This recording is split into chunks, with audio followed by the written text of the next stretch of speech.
बिस्मिल्लाहिर्रहमानिर्रहीम। सर जी chapter number 18। मैं पिछले 2 दिनों में एक चैप्टर जो सेल्स टैक्स की बैकबोन है थ्योरी की वो करवा चुका हूँ।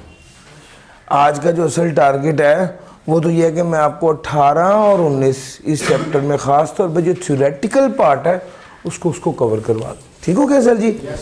मेरे साथ चलेंगे सर जी आप? चलें। बिस्मिल्लाहिर्रहमानिर्रहीम। ये सेल्स टैक्स लायबिलिटी क्या है? आउटपुट में से इनपुट लेस कर दें, आउटपुट में से इनपुट लेस कर दें तो ये सेल्स टैक्स लायबिलिटी बन जाए। आप में से कोई ऐसा बच्चा जो पहली बार सेल्स टैक्स पढ़ रहा हो? शाबाश। आउटपुट में से इनपुट लेस कर दें तो ये सेल्स टैक्स लायबिलिटी बन जाएगी। अगर इनपुट क्लेम ना कर सके अगले 6 माह तक, अगर आप इनपुट अगले 6 माह तक क्लेम ना कर सके तो ये इनपुट आप इनपुट आउटपुट में से इनपुट एडजस्ट करना था। अगर आप इनपुट क्लेम नहीं कर सके तो वो इनपुट एडजस्ट नहीं कर सके आउटपुट तक तो वो अगले 6 माह तक कैरेट फॉरवर्ड हो सकता है। इनपुट एडजस्ट नहीं कर सके आउटपुट तक तो वो अगले 6 माह तक कैरेट फॉरवर्ड हो सकता है। अच्छा जी,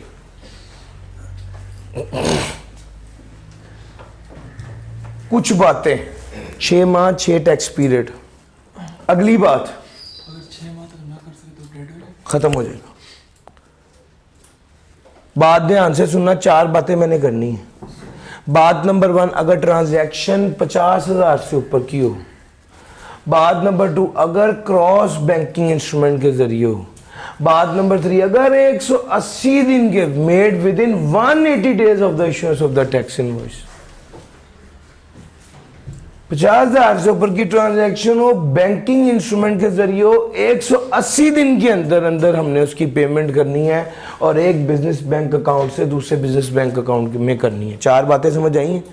एक बात भी पूरी ना हुई तो आप इनपुट टैक्स क्लेम नहीं कर सकेंगे। 50,000 से ऊपर की ट्रांजैक्शन है, क्रॉस बैंकिंग चैनल के जरिए करनी है, 180 दिन के अंदर अंदर करनी है, एक बिजनेस बैंक अकाउंट से दूसरे बिजनेस बैंक अकाउंट में करनी है। सही, ये 4 बातें समझ आ गई? अगर इसमें से कोई एक बात भी पूरी ना हुई तो आप आउटपुट में से इनपुट एडजस्ट नहीं कर सकेंगे। छोटी सी बात मेरा दिल चाहता है मैं आपको बता दूं। सर बात असल में ये है,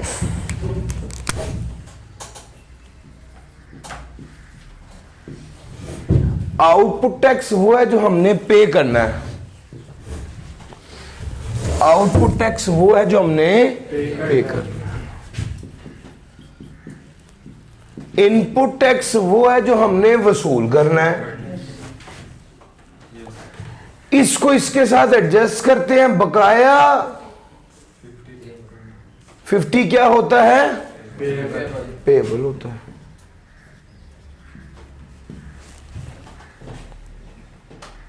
ठीक हो गया? अगर मैं इनपुट एडजस्ट ना कर पाया तो क्या होगा?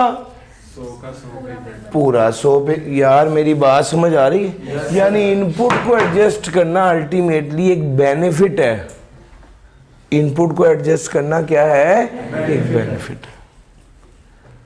तो वो ये बात कहता है, payment for a transaction exceeding 50,000 must be made by a cross banking instrument within 180 days of the issuance of tax invoice. This period may be extended by the commissioner on any reasonable grounds from the business bank account of the buyer to the business bank account of the supplier. ये काम ना किया, input claim नहीं कर सकूंगा। Input claim नहीं कर सकूंगा तो ज्यादा टैक्स जमा करवाना पड़ेगा। ये बिल्कुल ऐसे ही जैसे वो आप कहते थे ना अलाउएबल डिडक्शन, इनकम में से एक्सपेंसेस माइनस करते थे तो इनकम कम रह जाती थी तो टैक्स कम लगता था। उसी तरह ही बिल्कुल इसको भी ले। अच्छा मुझे एक बात बताओ सोच के, सेल्स टैक्स ट्रांजैक्शन पे लगना है। अगर ट्रांजैक्शन पे लगना है तो इसका मतलब है जिस वक्त मैं परचेज करूंगा इनपुट क्लेम करूंगा, जिस वक्त मैं सेल करूंगा आउटपुट चार्ज करूंगा। जी सर जी, स्टोरी कहां पे चल रही थी? आउटपुट चार्ज होगा और जब सेल करेंगे आउटपुट चार्ज होना, जब मैं सेल करूंगा आउटपुट तब चार्ज होगा, या जब मैं पैसे वसूल करूंगा आउटपुट तब चार्ज होगा? इसका मतलब है कि ये सेल्स टैक्स एक्रूअल बेस पे होता है।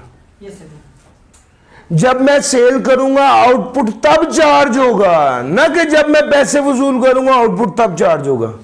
जब मैं परचेज करूंगा इनपुट तब क्लेम होगा, ना कि जब मैं पेमेंट करूंगा इनपुट तब क्लेम होगा। यार बात समझ आ रही है?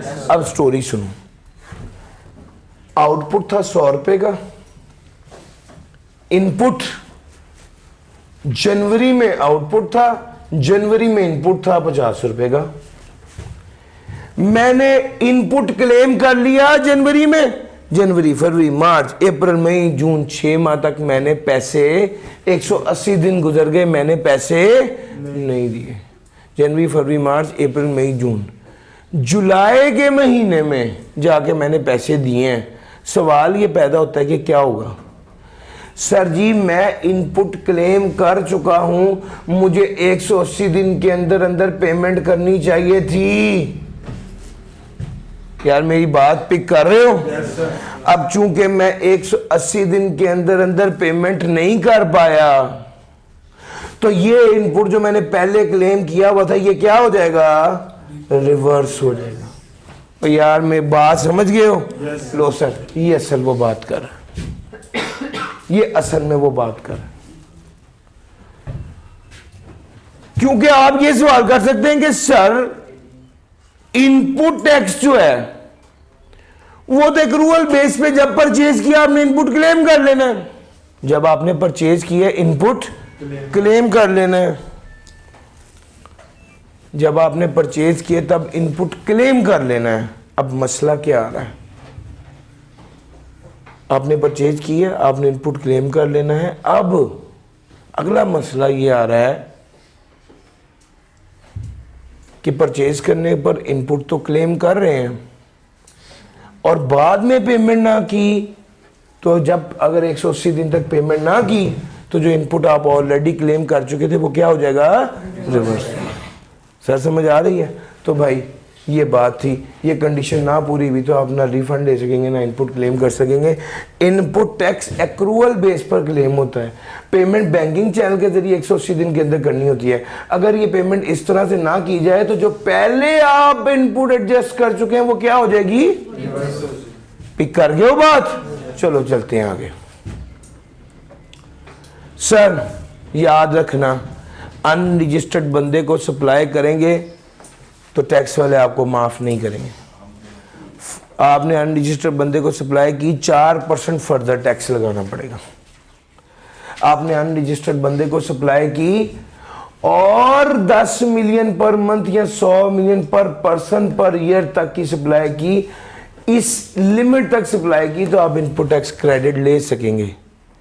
लेकिन इसमें लाजमी ये है कि आप जिसको सप्लाई कर रहे हैं और उसकी इनवॉइस 1 लाख से ऊपर की है तो आपको उसका एनटीएन या सीएनआईसी लेना पड़ेगा।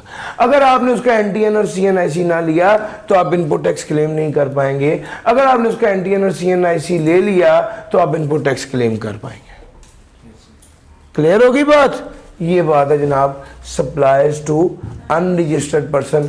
मैंने बातों बातों में आपको ये रिस्ट्रिक्शन वाली बात 10 मिलियन पर पर्सन पर मंथ या 100 मिलियन पर पर्सन पर एनम या पर ईयर की बात बता दी, और ये वाली जो बात थी उसका क्रक्स आपको बता दिया। चेंज ऑफ टैक्स ईयर की बात करने लगा हूं। Sir change of tax year की बात करने लगा हूं। आज का छोटा सा डिफरेंस कल की क्लास का और आज की क्लास का जुम्मे की वजह से ये है कि जो दरमियान में मैं आपको पढ़ने का टाइम देता हूँ, आज ये सारा पढ़ा दूंगा, फिर एक ही बार ऑफ करके आपको पढ़ने का टाइम दूंगा। कल फर्स्ट टाइम इंशाल्लाह हाजिर हूँगा। ठीक हो गया? अच्छा जनाब, चेंज इन द रेट। अगर रेट सेल्स टैक्स का 17 से कितना हो गया है 18%, अगर सेल्स टैक्स का रेट 17 से 18% हो गया तो क्या होगा? तो जो सब अब यहां पे टाइम ऑफ सप्लाई इंपॉर्टेंट हो गया। जब सप्लाई की गई थी देखा जाएगा उस वक्त रेट 17 था या 18 था। अगर रेट 17 था तो 17% रेट लगेगा, अगर रेट 18 था तो 18% रेट लगेगा। इसमें तो कोई मुश्किल नहीं है। जब अच्छा अगर किस्तों पर चीजें बेच रहे हैं, हायर परचेज एग्रीमेंट है, तो जो जब एग्रीमेंट किया गया था देखेंगे रेट कितना था, 17 था तो 17% लेंगे, 18 था तो 18% लेंगे। जब सर्विसेज प्रोवाइड की गई थी तो देखा जाएगा कि सर्विस जब प्रोवाइड की गई तो उसका क्या रेट था, 17 था तो 17 लेंगे, 18 था तो 18। तीनों बातें समझ आ गई। चौथी बात है थोड़ी टेढ़ी। अगर आपने किया पार्ट पेमेंट, माल खरीदा है, आधी पेमेंट जनवरी में आधी फरवरी में, अगर वो गुड्स टैक्सेबल थी तो जितनी सप्लाई जर्मनी में की उस पर जर्मनी के हिसाब से टैक्स लग जाएगा 17%, जितनी सप्लाई फरवरी में की उतना फरवरी पे टैक्स लग जाएगा 18%। यहां पे भी कोई दिक्कत नहीं है। हाँ, आखिरी पॉइंट सुनो। जनवरी में वो गुड एग्जेम्प्ट थी, फरवरी में वो गुड टैक्सेबल हो गई। पार्ट पेमेंट की है 5 लाख जनवरी में, 5 लाख फरवरी में, समझा जाएगा सारी सप्लाई फरवरी में भी है जब एग्जामिशन खत्म हो गई थी और वो गुड टैक्सेबल हो गई थी और उस पर पूरे पे टैक्स लगेगा फरवरी के महीने। जुमला जो उसने लिखा हुआ है ना उसमें बाजों का समझने में दिक्कत आती है। ये बात मैंने आपको कल बताई थी टाइम ऑफ पेमेंट पढ़ाते हुए, ठीक है। मैंने कहा था सारी पेमेंट तब समझा जाएगा, सारा माल सप्लाई हुई ही फरवरी के महीने में जब एग्जामिशन विड्रॉ। ये टाइम ऑफ सप्लाई में ये सब कुछ पढ़ाया है। टाइम ऑफ सप्लाई जिसके जेन में है, अब वो इधर आए और चेंज इन रेट पढ़े।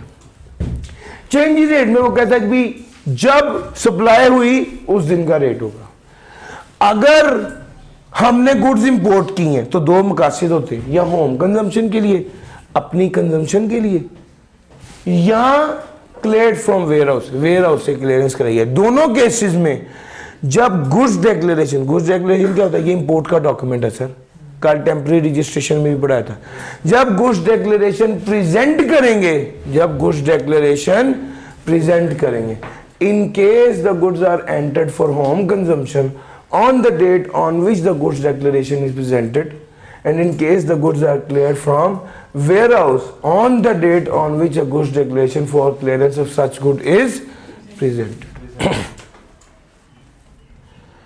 भाई अगर होम कंजम्पशन के लिए गुड्स एंटर की गई हैं तो जब गुड्स डिक्लेरेशन प्रेजेंट किया जाएगा समझा जाएगा ये सप्लाई है। अगर goods are cleared from warehouse on the date on which the goods declaration for clearance of such goods is presented।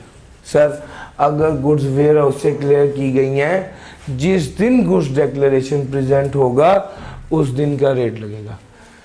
जब या दोनों केस में बात तो एक ही है, जब होम कंजम्पशन है तब भी जब गुड्स डिक्लेरेशन प्रेजेंट होगी, जब क्लियर्ड फ्रॉम वेयर हाउस है तब भी जब गुड्स डिक्लेरेशन प्रेजेंट की गई है। हाँ, अगर गुड्स डिक्लेरेशन पहले प्रेजेंट कर दी, माल अभी आया नहीं है, पोर्ट पर माल नहीं पहुंचा, कन्वेंस ने बाद में आना था, गुड्स डिक्लेरेशन पहले प्रेजेंट कर दी, तो जब मैनिफेस्टो ऑफ द कन्वेंस आएगी, जब वो कन्वेंस पहुंचेगी उस दिन का जो रेट होगा वो रेट लगाएंगे सेल्स टैक्स का।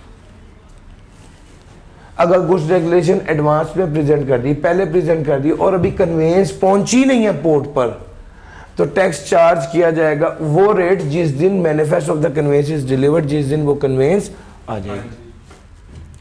अगर आपने गुड्स डिक्लेरेशन प्रेजेंट कर दिया और टैक्स नहीं जमा कराया तो आपको गुड्स डिक्लेरेशन के 7 दिन के अंदर टैक्स जमा करवाना पड़ेगा। गुड्स डिक्लेरेशन के 7 दिन के अंदर टैक्स जमा कराना पड़ेगा।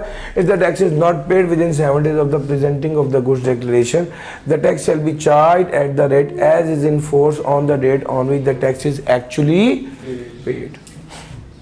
जिस दिन टैक्स एक्चुअली पे हुआ था। अगर टैक्स नहीं पे हुआ 7 days के अंदर the tax is charged at the rate as is in force on the date on which the tax is actually, जब एक्चुअल में टैक्स पे होगा उस दिन का रेट। यार क्या ये सारी बातें समझ आ गई हैं? Yes sir. लो सर, ये change in rate of tax. Payment किस तरह करनी होती है सेल्स टैक्स की? सर कस्टम, जब इंपोर्ट करते हैं कस्टम ड्यूटी पे करते हैं, उसके साथ सेल्स टैक्स पे करते हैं, और जब रिटर्न जमा कराते हैं तब सेल्स टैक्स पे करते हैं। मोड ऑफ पेमेंट कब पे करनी है? कस्टम ड्यूटी के साथ या रिटर्न जमा कराने के टाइम पे। मोड ऑफ पेमेंट किस तरह पे करनी है? किस तरह पे करनी है? मोड ऑफ पेमेंट है किस तरह पे करनी है। Tax on goods imported shall be paid in a manner as if it were a duty of custom. जी अगली बात यह है, जो गुड्स इंपोर्ट की गई हैं, tax on goods imported shall be paid in a manner as if it were a duty of the customs। ऐसे टैक्स जमा कराएंगे जैसे कस्टम जमा कराते हैं। ये है कब जमा कराना है टैक्स, ये किस तरह जमा कराना है। जिस तरह कस्टम ड्यूटी जमा कराते हैं उस तरह टैक्स जमा कराएंगे। बैंक, जो बैंक डेजिग्नेटेड बैंक है नेशनल बैंक, वहां पे जमा करा देंगे, या जिस तरह बोर्ड कहेगा मोड और मैनर उस तरह जमा करा देंगे। बाज़ों का तो किस्तों पर भी जमा करवाया जा सकता है सेल्स टैक्स। भैया पहला पॉइंट क्या था? कब जमा करवाना है। दूसरा पॉइंट क्या था? कैसे जमा कराना है, किस तरह जमा कराना है। आउटपुट टैक्स, सेल्स पर जो टैक्स है वो आउटपुट टैक्स है। अगली बात, सर्विसेज पर जो टैक्स है वो आउटपुट टैक्स। अगली बात, सर्विसेज जो इस्लामाबाद में रेंडर किया उस पर जो टैक्स है आउटपुट टैक्स है। ये तीनों बातें तो नॉर्मल है। ये दूसरा बुलेट है काम का। Federal excise duty sales tax mode पे चार्ज करना, ये भी आउटपुट टैक्स। सेल्स टैक्स तो सेल्स टैक्स, अगर एफईडी भी सेल्स टैक्स के तरीके से चार्ज की जाए तो उससे भी आउटपुट टैक्स कहा जाएगा। यार बात समझ आ रही है? आउटपुट टैक्स का क्या है? गुड्स सप्लाई करने पर, सर्विसेज देने पर, इस्लामाबाद में सर्विसेज देने पर, या टैक्स लागू किया गया है किस पर? Federal excise act 2005 in sales tax mode as a duty of excise on the manufacture और प्रोडक्शन ऑफ द गुड्स और द रेंडिंग और प्रोवाइडिंग ऑफ द सर्विसेज। ये 2.1 है आउटपुट टैक्स। सर जरा मैं इसके साथ ही आपको 3.1 पढ़ा दूं, इनपुट टैक्स। ये बिल्कुल साथ साथ की चीज है, तो साथ के साथ इसको कवर कर लें। आउटपुट समझ आ गया? इनपुट, हम परचेजेस पर जो टैक्स देते हैं वो इनपुट टैक्स है। हम इंपोर्ट पर जो टैक्स देते हैं वो इनपुट टैक्स है। हम सर्विसेज पर जो टैक्स देते हैं वो इनपुट टैक्स है। हम गुड्स या सर्विसेज पर जो एफईडी सेल्स टैक्स मोड पर देते हैं ये भी इनपुट है। यार आउटपुट में भी ये वाला जुमला बोला है मैंने। एफईडी चार्ज करते हैं सेल्स टैक्स मोड में, वो आउटपुट टैक्स है। एफईडी पे करते हैं सेल्स टैक्स मोड में, वो इनपुट टैक्स। और वो कहता है आजाद जम्मू एंड कश्मीर से चीजें खरीदने पर जो टैक्स अदा करते हैं वो भी इनपुट टैक्स है। Output tax, input tax. Federal excise duty sales tax mode में, FED on sales tax mode अदा करेंगे, इनपुट है। वसूल करेंगे, चार्ज करेंगे, वसूल करेंगे, आउटपुट है। आउटपुट क्या है, इनपुट क्या है, पढ़ लिया, वापस आने लगा हूं। लो सर, मैंने अब आपके साथ बात करनी है डेबिट नोट और क्रेडिट नोट की। सर ये डेबिट नोट और क्रेडिट नोट क्या होता है? असल में इसका ताल्लुक है सेल रिटर्न या परचेज रिटर्न से। अब एक बार पक्की ये वाली बात समझ लो ताकि आपको आगे ज़िंदगी में डेबिट नोट और क्रेडिट नोट में इशू ना हो। वैसे तो ये अकाउंटिंग के टीचर ये वाली बात पढ़ाते हैं, लेकिन जो टैक्स की रिक्वायरमेंट है उतना ज़रूर मैं आपको बता दूंगा। सर असल में होता ही है कि जब सेल की जाती है तो हम डेटर को डेबिट करते हैं और क्रेडिट सेल करते हैं, ऐसा ही है। जब सेल रिटर्न होती है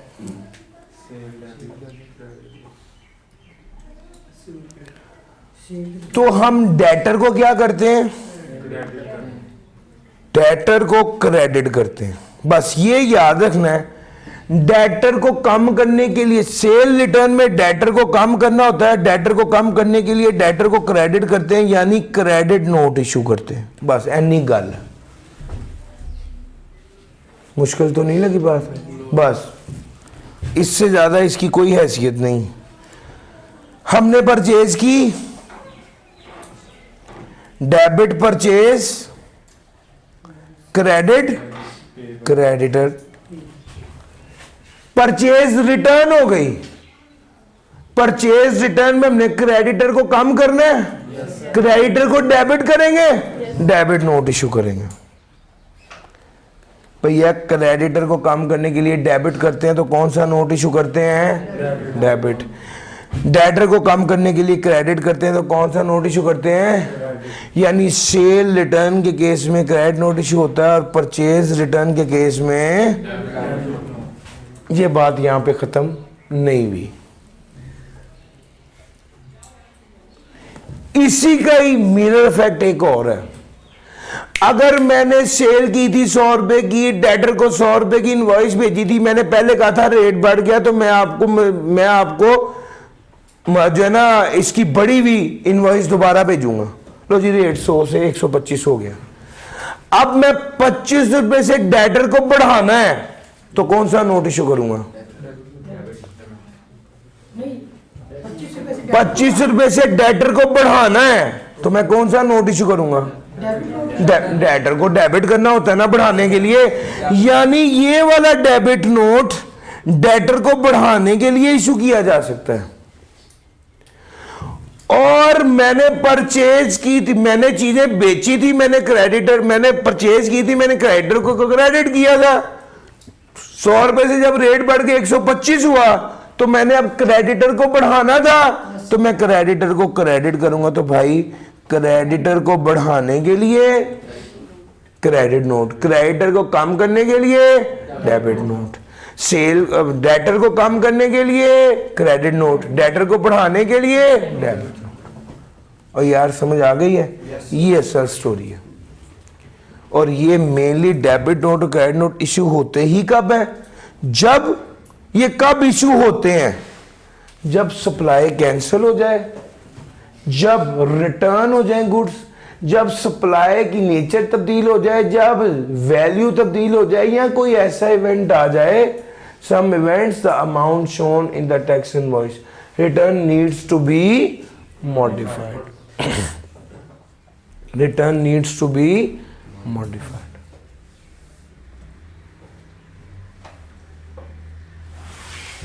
सर 1 2 3 4 5 6 जब रिटर्न को मॉडिफाई करने की जरूरत हो, जब कोई ऐसा इवेंट आ जाए, some events the amount shown in the tax invoice, change in the value of supply, change in the nature of supply, return of goods, cancellation of supply,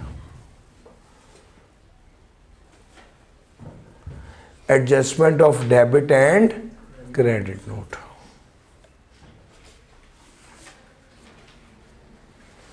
जी भाई, adjustment of debit and credit note. अब आपको समझ आ गया debit note credit note issue क्यों होना है। अब अगला पहलू है, जब रिटर्न में तब्दीली होनी है, जब वैल्यू ऑफ सप्लाई में तब्दीली होनी है, जब चीजें वापस होनी है, सप्लाई कैंसिल होनी है, सप्लाई रिटर्न होनी है, नेचर ऑफ द सप्लाई में तब्दीली होनी है, वैल्यू ऑफ द सप्लाई में तब्दीली होनी है, या कुछ इवेंट्स ऐसे होने हैं जो इनवॉइस पे शो होने हैं, return needs to be modified. Sir ये एडजस्टमेंट सिर्फ तब अप्लाई होंगी जब पहले सर जी सबसे पहले होनी है सेल या परचेज।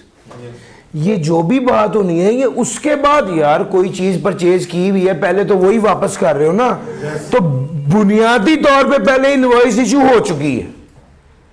अब ये उसके बाद की बात है कि डेबिट नोट या क्रेडिट नोट इशू हो रहा है जो उस इनवॉइस की बेस पर हो रहा है। यार मेरी बात समझ आ रही है? सेल हुई है तो सेल रिटर्न हो रही है ना, परचेज हुई है तो परचेज रिटर्न हो रही है ना। दोनों केसेस में इनवॉइस इशू और एक पार्टी डेबिट नोट इशू करती है तो दूसरी पार्टी क्रेडिट नोट इशू करती है।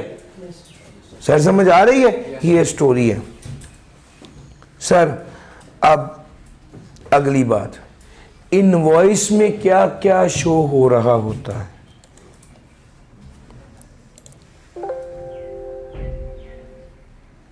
Do you like to keep the information? नहीं।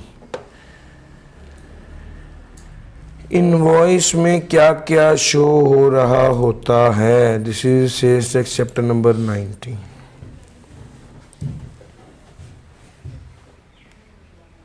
सर जी मैं आपको ये इस वे से पढ़ाने लगा हूं ताकि आपको ये बता सकूं कि इनवॉइस में क्या शो होता है और फिर ये बता सकूं कि जब इनवॉइस के बाद, इनवॉइस इशू होने के बाद डेबिट नोट या क्रेडिट नोट इशू होता है तो उसमें क्या क्या लिखा होता है। सर इनवॉइस में क्या इशू लिखा होता है? Name of the supplier, NTN of the supplier, name of the buyer, NTN of the buyer, address of the supplier, address of the buyer, quantity of supply, कितनी आइटम थी, कौन सी item थी, क्या वैल्यू थी without sales tax कितना था, sales tax मिला के कितनी वैल्यू थी। यार मेरी बात समझ आ रही है? ये सब कुछ सेल्स टैक्स इनवॉइस में मेंशन होता है। ये सब कुछ मसला ये है कि मैं आपको डेबिट नोट क्रेडिट नोट कैसे पढ़ा दूं। पहले इनवॉइस इशू होगी, वो वाली बात 19वें चैप्टर में लिखी है। 18वें चैप्टर में उसने डेबिट नोट क्रेडिट नोट लिख दिया। भैया पहले तो मैं आपको बताऊंगा ना इनवॉइस इशू होती है उसमें क्या क्या चीजें लिखी होती हैं, फिर मैं आपको बताऊंगा कि अगर इनवॉइस कैंसल हो जाए, ये इनवॉइस इशू हो गई, ठीक है, अब इनवॉइस कैंसल होने लगी है।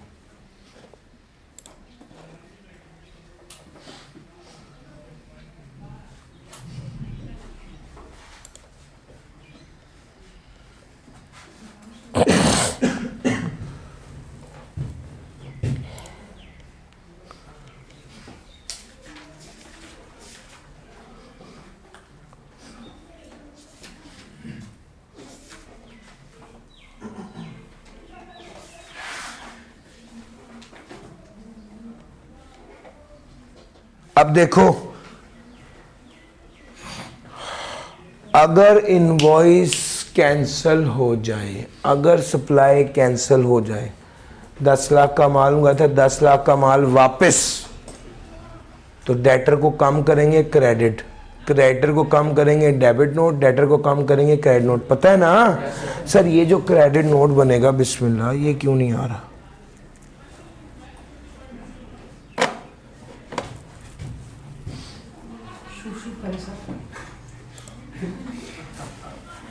शुफ तो बगैर ही काम बन गया।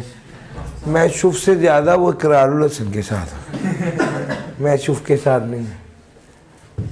सर कैंसिल कर रहे हैं ना सप्लाई को, नेम है। अब ये जो डेबिट नोट या क्रेडिट नोट इशू हो रहा है, इसमें क्या क्या होगा? इनवॉइस में क्या क्या होता है मैं बता चुका हूँ। रिसिपिएंट का नाम और रजिस्ट्रेशन नंबर, सप्लायर का नाम और रजिस्ट्रेशन नंबर, ओरिजिनल इनवॉइस। यार जो कैंसिल हो रही है इनवॉइस, असल ओरिजिनल जो है उसका रेफरेंस, क्यों कैंसिल हुई उसका रेफरेंस, साइन और seal, stamp, sign stamp of the company, ये सारी चीजें होंगी। ये ओरिजिनल डेबिट नोट और क्रेडिट नोट में ये चीजें होती हैं।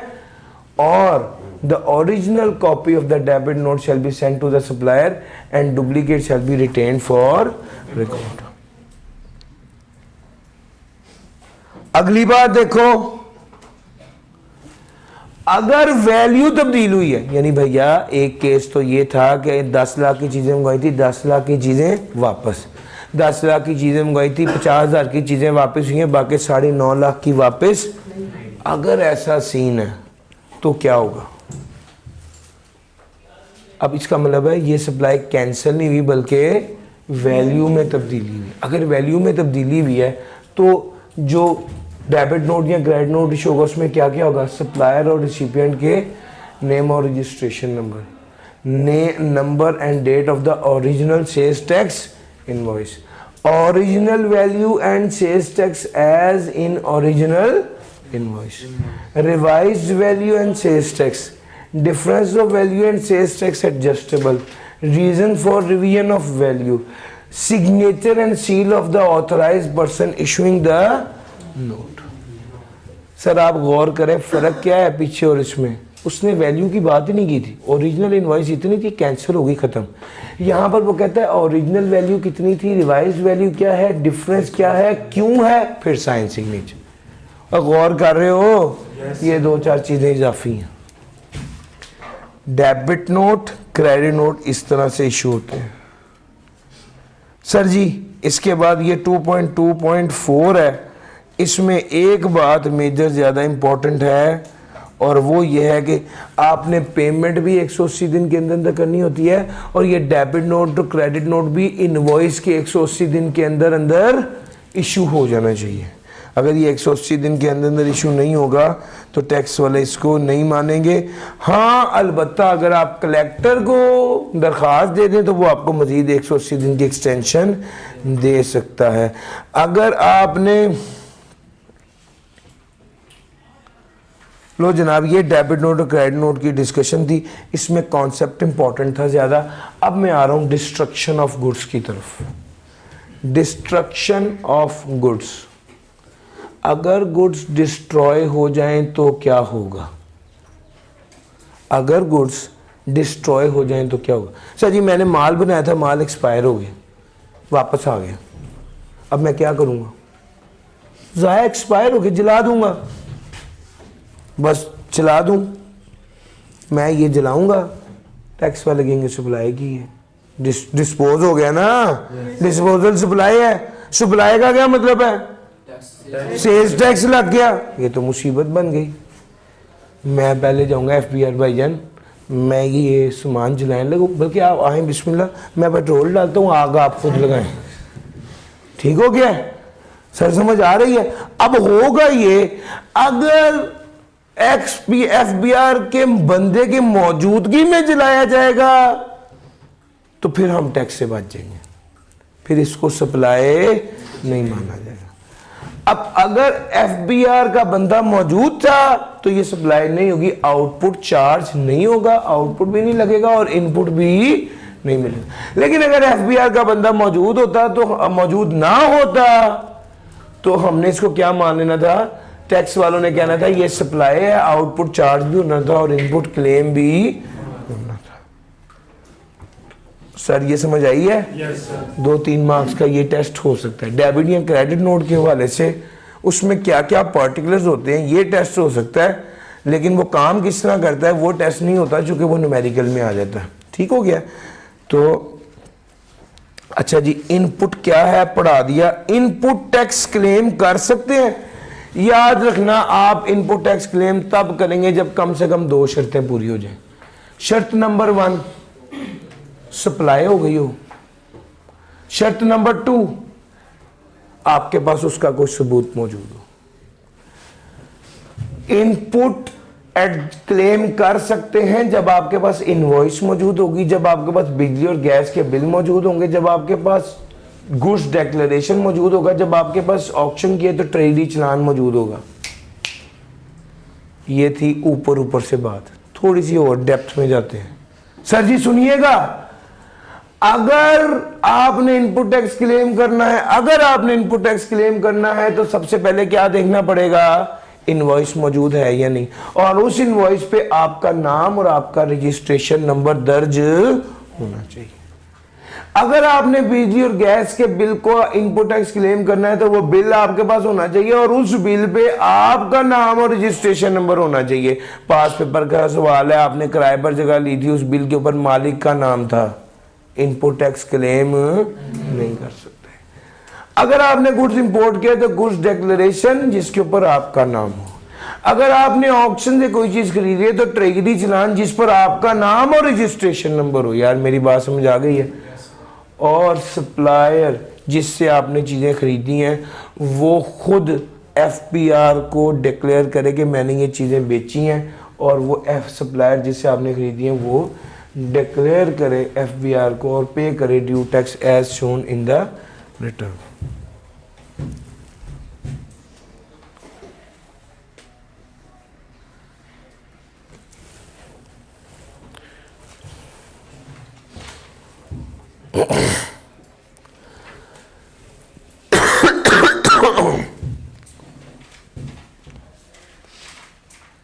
सर ये तो जगह किराए पे लिए तो बिल तो इसके अपने नाम नहीं होगा, फिर ये कैसे क्लेम करेगा? जगह जैसे अभी हमने पढ़ा कि वो बिल उसके नाम नहीं सर, वो मीटर, वो आप कमर्शियल काम कर रहे हैं तो आपको कमर्शियल मीटर लगवाना पड़ेगा, उसका बिल आपके नाम पे आएगा, आपका वो होगा STRN होगा। या आपने वो मीटर की तस्वीर नहीं भेजनी होती रजिस्ट्रेशन के वक्त? नहीं, तो जो जगह किराए पे लेते हैं वो तो पहले से नहीं लगे होते, तो उनके नाम सर वो पहले लगे होंगे, आप उसको डिक्लेयर करेंगे कि यार ये वाला बिल है, इस मालिक के नाम है, और सेल्स टैक्स वालों के पास रिकॉर्ड में होगा कि ये बिल इस कंपनी के इस्तेमाल में है। आपने डिक्लेयर किया होगा ना सर, तो वो उस मीटर जो है, मीटर की तस्वीर आती है, आप GPS टैग फोटोग्राफ भेजते हैं गैस और बिजली के मीटर की मैन्युफैक्चर के केस में, उसमें तस्वीर होती है कि ये मीटर इस इदारा इस्तेमाल कर रहा है, इस मीटर पे आने वाला इनपुट टैक्स आप क्लेम कर सकते हैं। सर समझ आ रही ये बात है? लो सर, बड़ा इंपॉर्टेंट एरिया, कब कब आप इनपुट टैक्स क्लेम नहीं कर सकते।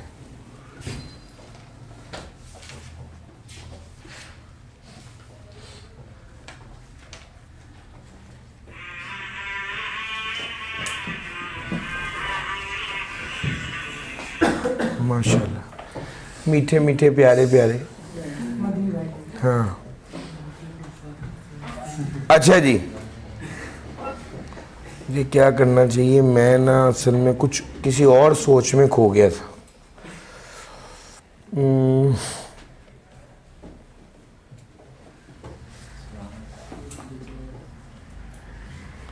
यार एक काम करें, ये ना इनपुट टैक्स नॉट एडमिसिबल, इसको मैं कल करवाता हूँ, जब मैं न्यूमेरिकल करा रहा हूँ ना उसके साथ कनेक्ट करूँगा तो बड़ा फ़ायदा होगा, ठीक है? मैं इसको अभी इस वक्त थ्योरी का पार्ट करवाता हूँ जिसको आपने क्रैम करना है, उसके लिए आप आ जाइए।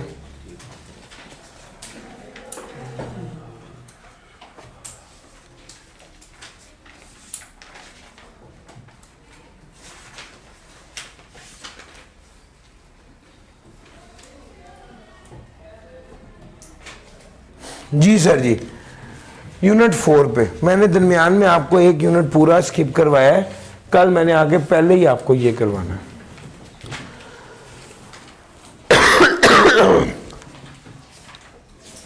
लो सर, आप इनपुट टैक्स रिफंड ले सकते हैं? हाँ जी। कब लेते हैं? जब आउटपुट कम होता है, इनपुट ज़्यादा होता है तो आपका रिफंड आ जाता है। सर ये अगर आप जीरो रेटेड आइटम्स को बेचते हैं तब भी आपका यार रिफंड आता है ना जीरो रेटेड, तो उस केस में आप ये रिफंड कब तक क्लेम कर सकते हैं? 45 दिन के अंदर अंदर, रिटर्न फाइल करने के 45 दिन के अंदर अंदर आप इनपुट टैक्स रिफंड क्लेम कर सकते हैं। सर अगर एक्सेस इनपुट टैक्स हो, in case of excess input tax against suppliers other than zero rated or export, such excess input tax may be carried forward to the next tax period and shall be treated as input tax of that period. अगर excess input tax हो, अगर excess input tax in case of excess input tax against suppliers other than zero rated or export, तो ये access input tax है। Zero rated और export के case में तो आपको रिफंड मिलेगा ना, अगर उसके अलावा इनपुट टैक्स एक्सेस हो तो वो कैरिड फॉरवर्ड हो जाता है कितने अरसे के लिए? नेक्स्ट टैक्स पीरियड तक, ये 6 टैक्स पीरियड तक कैरिड फॉरवर्ड हो सकता है। सर आप बोर्ड को बोर्ड प्रिस्क्राइब कर सकते हैं कि रिफंड कैसे मिलेगा, अलबत्ता बोर्ड डायरेक्ट करता है that refund of input tax against export shall be paid along with the duty। बाज़ औक़ात बोर्ड कह देता है जब कस्टम ड्यूटी वापस करेंगे उस वक्त रिफंड भी वापस कर देंगे। बाज़ औक़ात बोर्ड ने आप पर कोई पेनल्टी लगाई होती है तो वो रिफंड देते हुए पहले पेनल्टी के पैसे डिडक्ट, यार 10 रुपये का फाइन लगा दिया ना, 100 रुपये का रिफंड था तो FBI वाले आपको 100 रुपया नहीं देंगे बल्कि 10 रुपये काट के 90 रुपये वापस करेंगे। अगर एक बंदा है वो नाजायज अनड्यू रिफंड क्लेम कर लेता है जो उसका बनता नहीं था, तो उसके खिलाफ कार्रवाई शुरू की जा सकती है, और जो कार्रवाई उसके खिलाफ शुरू की जाएगी वो 60 दिन के अंदर अंदर कंप्लीट हो जाएगी। और इंक्वायरी और ऑडिट के केस में for the purpose of inquiry और audit the period of 60 days को एक्सटेंड किया जा सकता है, 60 दिन बढ़ा के 120 दिन किया जा सकता है अगर एडिशनल कमिश्नर लेवल का बंदा उस इंक्वायरी और प्रोसीडिंग में बैठ जाए। और अगर बोर्ड इन्वॉल्व हो जाए तो फिर ये टाइम मजीद एक्सटेंड करके 9 मंथ तक किया जा सकता है। Sir assessment of tax, assessment of tax क्या है? यानी चेक करना। कब असेसमेंट होती है? कौन करता है? ऑफिसर इनलैंड रेवेन्यू करता है। कब करता है? अगर किसी बंदे ने रिटर्न नहीं जमा कराई या बंदे ने टैक्स कम जमा कराया जितना उसका बनता था, तो ऑफिसर इनलैंड रेवेन्यू चेक करता है और उसके बाद क्या दे देता है? Show cause notice. ये बात मैंने आपको कल भी बताई है सर जी। सबसे पहले थॉरो चेकिंग होती है, उसके बाद नोटिस देते हैं कि ये ऐसा क्यों हुआ है, शो दिखाओ, कॉज वजह, तुमने ऐसे इतना कम टैक्स क्यों जमा कराया, इसकी वजह बताओ। और ये बात वो तब करेगा जब पहले उसको डिटेल से चेक कर चुका होगा। Officer inland revenue shall serve a notice to show cause to such person.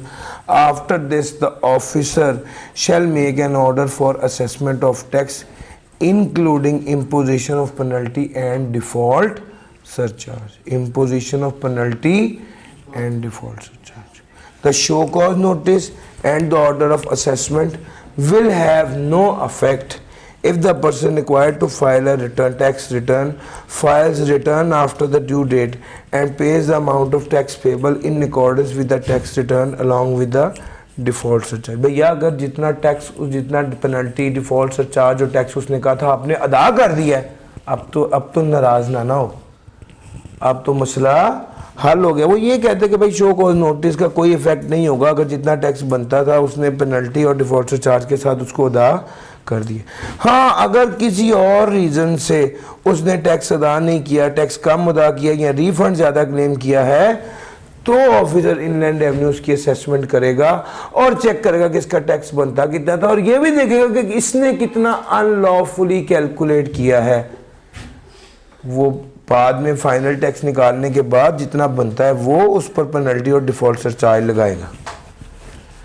Notice, show cause का नोटिस रिटर्न जमा कराने के, जिस साल रिटर्न जमा कराई गई है उसके 5 साल के अंदर अंदर दिया जा सकता है। With in 5 year of the end of the financial year, जिस साल रिटर्न जमा कराई गई है वो साल खत्म होने के 5 साल के अंदर अंदर शो कॉज नोटिस दिया जा सकता है कि तुमने इतना टैक्स क्यों जमा कराया। फ़र्क है सर, इनकम टैक्स में भी 5 साल था, लेकिन इनकम टैक्स में रिटर्न नहीं होती थी 5, हर साल की एक। यहाँ पे साल की 12 है तो रिटर्नें कितनी हो जाएंगी? वो सर समझ आ रही है? ये बात वो कर रहा है। Assessment order shall be made within 120 days. Sir ji, assessment order 120 दिन के अंदर, शो कॉज नोटिस के 120 दिन के अंदर अंदर असेसमेंट ऑर्डर बना के कमिश्नर दे देगा, और एक्सटेंशन भी की जा सकती है। Such extended time shall not exceed 90 days. Where a registered person fails to file a return on officer inland revenue not below the rank of assistant commissioner shall determine the minimum tax liability of the registered person. अगर registered person fails to file a return file ना कर सके तो commissioner determine करेगा कि इसकी minimum tax liability कितनी बनती है। असेसमेंट ऑफ टैक्स में ये बातें थी। Recovery of short paid tax. जी, अगर आपने टैक्स कम पे किया तो टैक्स वालों के पास पता है क्या हर्बा है? वो आपके प्रेमिसेस को सील कर देंगे, आपके बैंक अकाउंट्स को अटैच कर देंगे और आप पर पेनल्टी लगा देंगे। 4.1, 4.2, 4.3 ये तीनों पढ़ लीजिए। 5 मिनट आपके पास, पॉज कर दीजिए।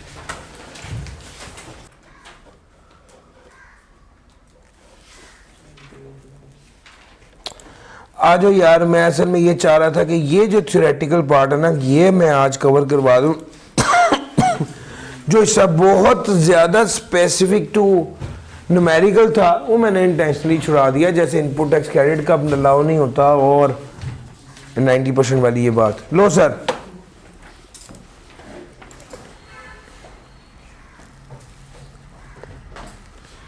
Sir ji return and records. Return आपने इनकम टैक्स में भी पढ़ी है, वो डॉक्यूमेंट जिसके जरिए हम इनकम और एक्सपेंसेस शो करते हैं, टैक्सेबल इनकम और टैक्स लायबिलिटी शो करते हैं, एफबीआर को उसे इनकम टैक्स रिटर्न कहते हैं। अब वो डॉक्यूमेंट जिसके जरिए हम अपनी सेल्स, अपनी परचेजेस, ट्रांजैक्शन शो करते हैं एफबीआर को, उसको हम सेल्स टैक्स रिटर्न कहते हैं। Sir ji sales tax return monthly होती हैं और हर महीने रिटर्न फाइल होती है और हर महीने की रिटर्न फाइल की जाती है अगले महीने की 15 तारीख तक। सर क्वार्टरली रिटर्न, अगर एफबीआर किसी पर्सन या क्लास ऑफ पर्सन को कह दे तो उसे क्वार्टरली रिटर्न जमा करवानी पड़ेगी और उसमें वो बातें शो करनी पड़ेंगी जो एफबीआर कह दे। एनुअल रिटर्न सिर्फ कंपनीज के लिए होती है, पब्लिक और प्राइवेट कंपनीज को एनुअल रिटर्न फाइल करनी होती है साल ख़त्म होने के उसके बाद जब 30 सितंबर आता है उस डेट तक। सर अगर एक पर्सन एक से ज़्यादा सेक्टर्स में काम कर रहा है, टेक्सटाइल में भी है, सीमेंट में भी है, टेलीकॉम में भी है,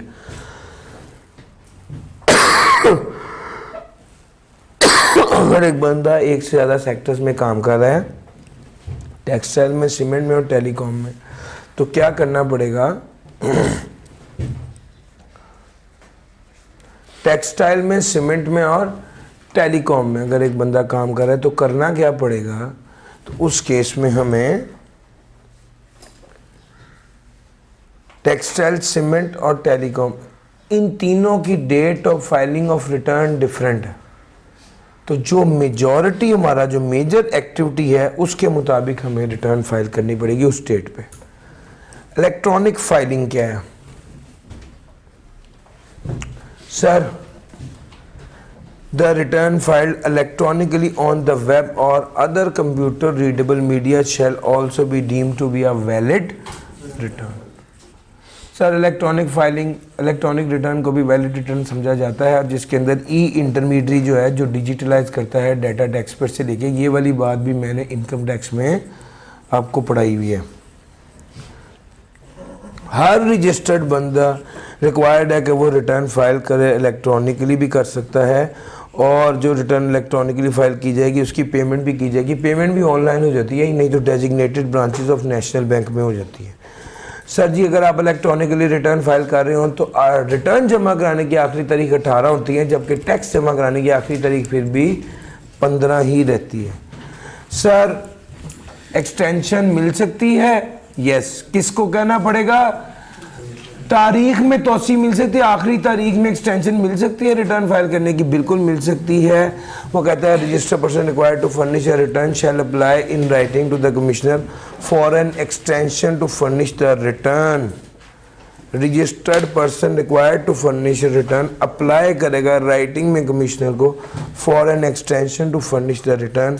N application for extension shall be made by the due date of furnishing of return for the period to which the application relates। Sir आप दरख्वास्त देंगे, कमिश्नर को दरख्वास्त देंगे, ड्यू डेट तक दरख्वास्त देंगे और कमिश्नर को वजह बताएंगे कि कमिश्नर सेटिस्फाइड हो गया कि बंदा पाकिस्तान से बाहर था या बीमार था या कोई और जेन्युइन रीज़न है, तो कमिश्नर आपको इजाज़त दे देगा, 15 दिन की तारीख में तोसी कर देगा। अगर कमिश्नर आपको ना कर दे तो फिर आप चीफ कमिश्नर के पास जा सकते हैं, चीफ कमिश्नर भी 15 दिन की तोसी दे देगा। अगर कमिश्नर आपको इजाज़त दे दे और आपको फर्दर एक्सटेंशन चाहिए हो तो फिर भी चीफ कमिश्नर से पता कीजिए, चीफ कमिश्नर देगा। लेकिन एक्सटेंशन मिलने का ये मतलब नहीं कि आपको डिफ़ॉल्ट से चार्ज पे नहीं करना पड़ेगा। लेट फाइलिंग ऑफ रिटर्न की वजह से जो फ़ाइन है वो तो फिर भी आपको अदा करना ही पड़ेगा।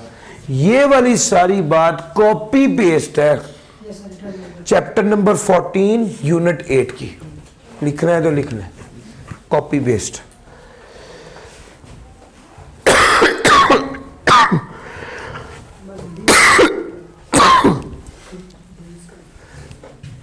किसका? बड़ी बात की आप। वहाँ पे कितने होते हैं? 60 डेज का था। अल्लाह ताला आपको खुश रखे सर। हर्फ ब हर्फ वही है, वहाँ भी 15 ही है।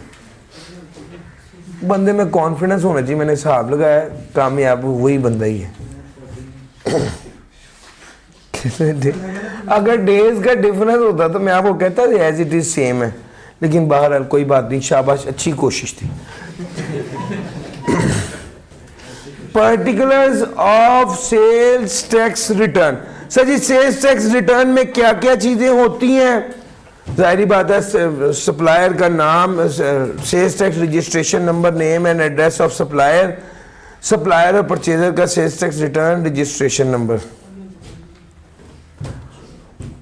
और अगर आपने किसी अनरजिस्टर्ड बंदे को चीज़ें बेची हैं और इनवॉइस 1 लाख से ऊपर है तो आपने उसका CNIC NTN भी लेना है, पता है ना सर? ये वाली बात लिखी हुई है। सर जिस दिन इनवॉइस इशू की वो, सर जी जो डिस्क्रिप्शन, क्वांटिटी, प्राइस, सारी चीज़ें। Sir ji tax credit, tax, sales tax carried forward कितना था, वैल्यू ऑफ सप्लाई कितनी थी, output tax due on supplies कितनी थी, लोकल टैक्सेबल सप्लाईज एग्जेम्प्ट और zero rated, value of purchase क्या थी, input tax paid on purchases as under, local है, इंपोर्टेड है, एग्जेम्प्ट है, zero rated and other purchases. Arrears payable, arrears payable कितने arrears payable है और अमाउंट पेबल और रिफंडेबल कितनी है। वो कहता है registered person shall deposit in the banks the amount of sales tax indicated as sales tax payable in the return at the time of filing of return. Sir ji registered person bank में जितना sales tax return में tax आ रहा है वो भी जमा करवाएगा। आपने अनरजिस्टर्ड बंदे को चीजें दी, बेची हैं, तो आप उसका CNIC NTN नंबर लेंगे, पता है ना? आपको किसी बंदे ने गलत CNIC NTN नंबर दे दिया तो इसमें आपका कसूर नहीं होगा अगर आपने गुड फेथ के अंदर उसको सेल की है तो। अगर आपका सेल्स टैक्स बनता ही नहीं था तो आप फिर भी रिटर्न फाइल करेंगे। कौन सी रिटर्न? नील रिटर्न फाइल करेंगे।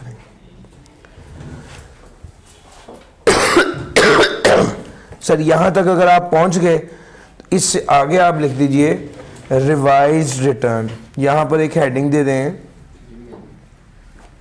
Revised return. Registered person return file करने के बाद क्या उसको रिवाइज कर सकता है? बिल्कुल कर सकता है, कमिश्नर से इजाजत लेके 120 दिन के अंदर अंदर। लेकिन अगर 60 दिन के अंदर रिटर्न रिवाइज करेगा तो कमिश्नर से इजाजत लेने की जरूरत नहीं होगी। ये वाली बात इनकम टैक्स में भी थी, डेज भी इतने ही थे। ठीक हो गया? 60 दिन के अंदर अगर रिटर्न रिवाइज करेगा तो कमिश्नर से इजाजत लेने की जरूरत नहीं होगी। दूसरी शर्त भी यही थी, तो दूसरी शर्त यह है कि उस रिटर्न रिवाइज करने के उसका टैक्स बढ़ा हो या लायबिलिटी कम हो रही हो।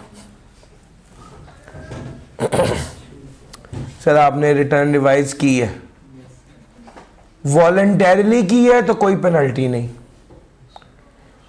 ऑडिट का नोटिस आया, बिफोर शो कॉज नोटिस किया तो 25% penalty, after show cause notice की है 50% बढ़ाया था ना।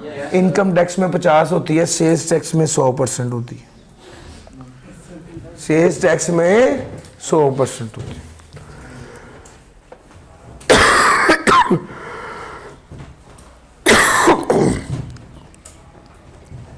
हाँ भाई, रिटर्न रिवाइज की है, खुद ही से की है, कोई पेनल्टी नहीं।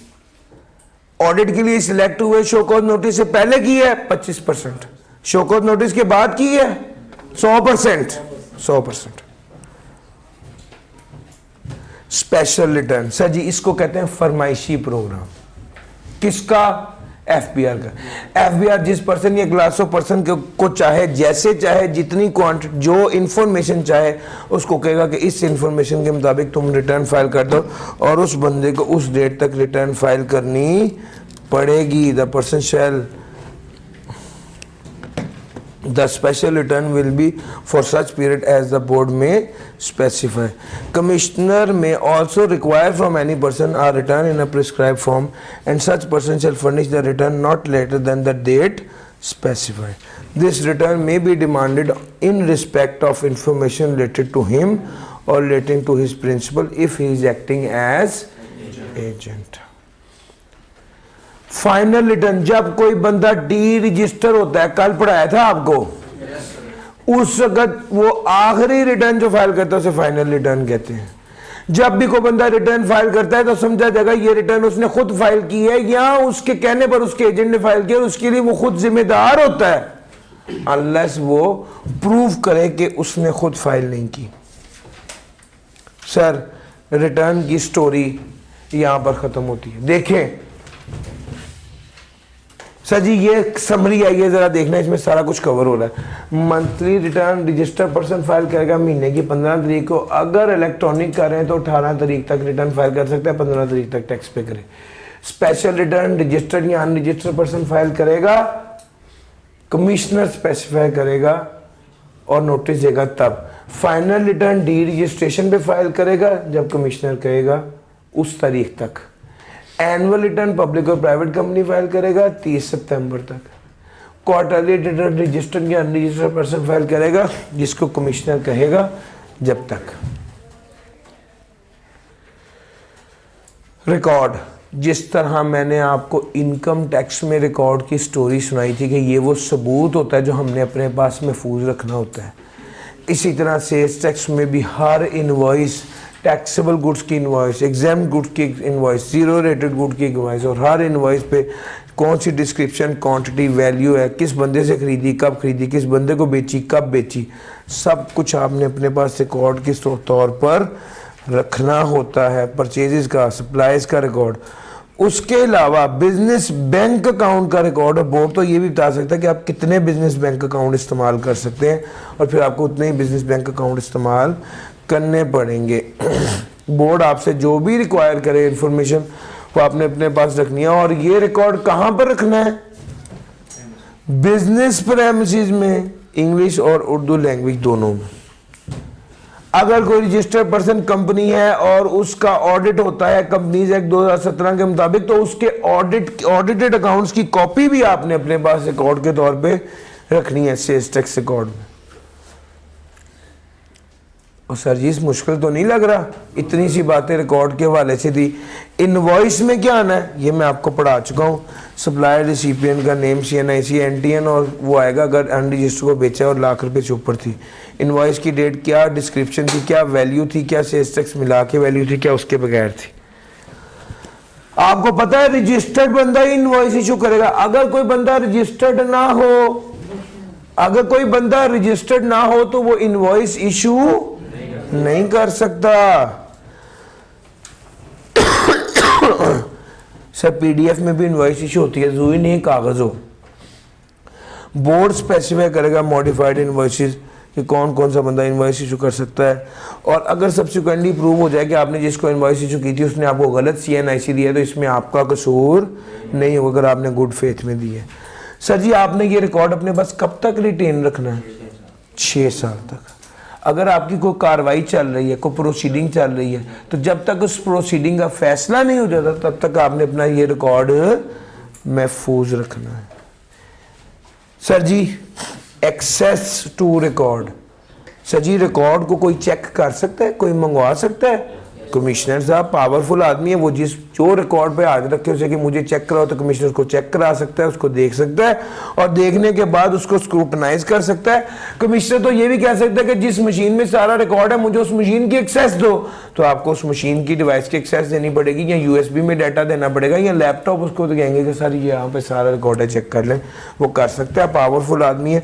और कमिश्नर इनलैंड रेवेन्यू जो है वो साल में एक बार रिकॉर्ड ऑब्टेन करके ऑडिट कर सकता है और वो audit proceeding electronically video link के जरिए भी कर सकता है।